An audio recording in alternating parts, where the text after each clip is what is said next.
¿Sabes cuál es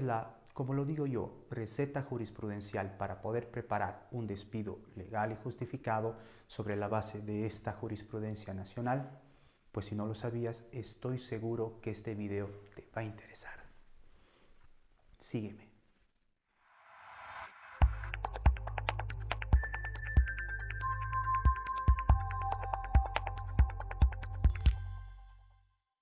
El despido laboral no es otra cosa más que la decisión unilateral por parte del empleador en virtud del cual da por resuelto o extinguido el vínculo laboral. Ahora, para que esta decisión de desvinculación sea considerada como justa y legal, debes tomar en cuenta estos 7 importantísimos entre principios y razonamientos jurisprudenciales.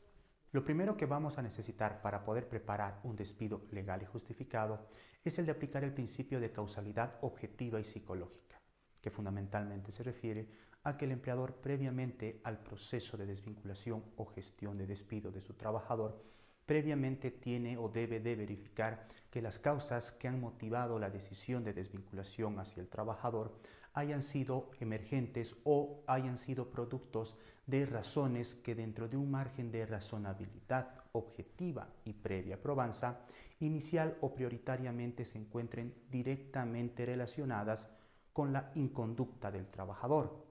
Segundo, que esta inconducta, por supuesto, esté debidamente tipificada como causales de despido establecidas en el artículo 16 de la Ley General del Trabajo y artículo 9 de su decreto reglamentario.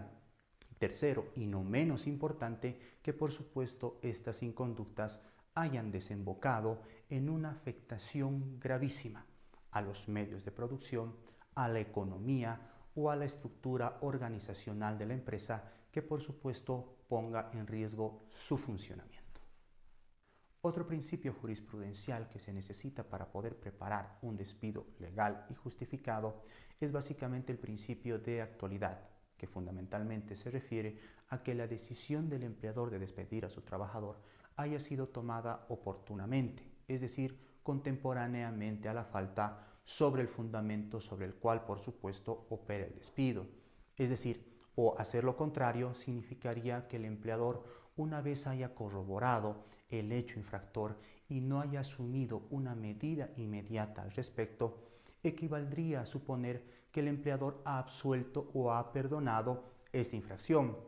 o que a juicio del mismo no ha sido una causal suficiente para su despido. Consecuentemente, si el empleador no emite o no asume una medida disciplinaria inmediata, de aquí a un tiempo muy largo no podrá hacerlo por la misma causa. Entonces es muy importante considerar este principio de actualidad para poder desvincular justa y efectivamente a un trabajador. El tercer principio jurisprudencial que necesitamos para poder despedir justa y correctamente a un trabajador es el de aplicar también el principio de proporcionalidad, que básicamente se refiere a que debe existir una situación de equilibrio o marcada proporcionalidad entre el hecho infractor o gravedad de la falta y la medida disciplinaria o magnitud de la sanción. En otras palabras, tiene que existir un equilibrio entre ambos. O también dicho de otro modo, a una falta menor, una sanción menor. A una falta mediana, una sanción mediana. Y a una falta grave, pues una sanción grave.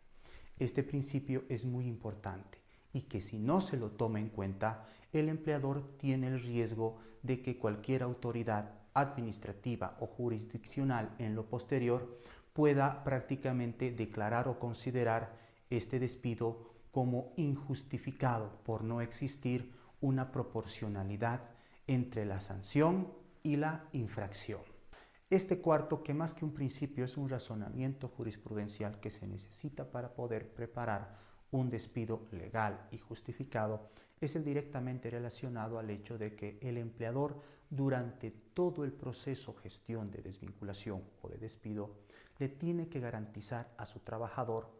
el pleno conocimiento de cuáles han sido las causas o motivos que han generado la decisión de desvinculación o que se le atribuyen o que se le imputan al trabajador, para que éste pueda asumir plena defensa como elemento fundamental de su derecho al debido proceso. Tomen muy en cuenta este razonamiento que les servirá para poder defender este despido ante cualquier autoridad administrativa o jurisdiccional. El quinto razonamiento jurisprudencial que se necesita considerar para poder desvincular efectiva y justamente a un trabajador es el relacionado al hecho de que el empleador, ante la duda de tener los suficientes elementos o pruebas o documentos fehacientes o irrefutables que acrediten que efectivamente su trabajador ha incurrido en causales de despido o ha infringido la norma interna de la empresa, pues inexcusablemente le tendrá que iniciar un proceso administrativo, sumario administrativo interno o su equivalente, para que producto de ese proceso recién al trabajador se le emita justa y cabalmente una determinada sanción, como por ejemplo una llamada de atención, suspensión de actividades, descuento de haberes o efectivamente un despido, ¿sí? Pero el empleador jamás tendrá que desvincularlo de manera unilateral sin antes haber iniciado este proceso administrativo interno. El sexto razonamiento jurisprudencial que nos va a ayudar a consolidar un despido legal y justificado del trabajador es el relacionado a que todos aquellos motivos o situaciones fácticas que han generado la decisión de desvinculación del trabajador, obviamente consignadas en su memorándum de despido, no cambien. Es decir, que todos estos presupuestos o argumentos o motivos o causales que el empleador ha utilizado para desvincular a su trabajador tengan perfecta simetría durante todo el proceso de desvinculación, incluyendo la etapa administrativa o jurisdiccional. Es decir, que no se debe cambiar, modificar, aumentar o reducir estos argumentos porque perderían credibilidad. El último lineamiento o razonamiento jurisprudencial que nos va a ayudar a nosotros a garantizar un despido legal y justificado es el relativo a que el empleador tiene que estar plenamente consciente de que aún teniendo memorándums de despido firmados por el trabajador, estos memorándums en sí mismos no se constituyen como factores determinantes para poder demostrar que el trabajador efectivamente ha incurrido en causales de despido. Pero si estos memorándums vienen acompañados de un conjunto de documentos respaldatorios, ahí recién hacen plena prueba. Consecuentemente, no nos confiemos.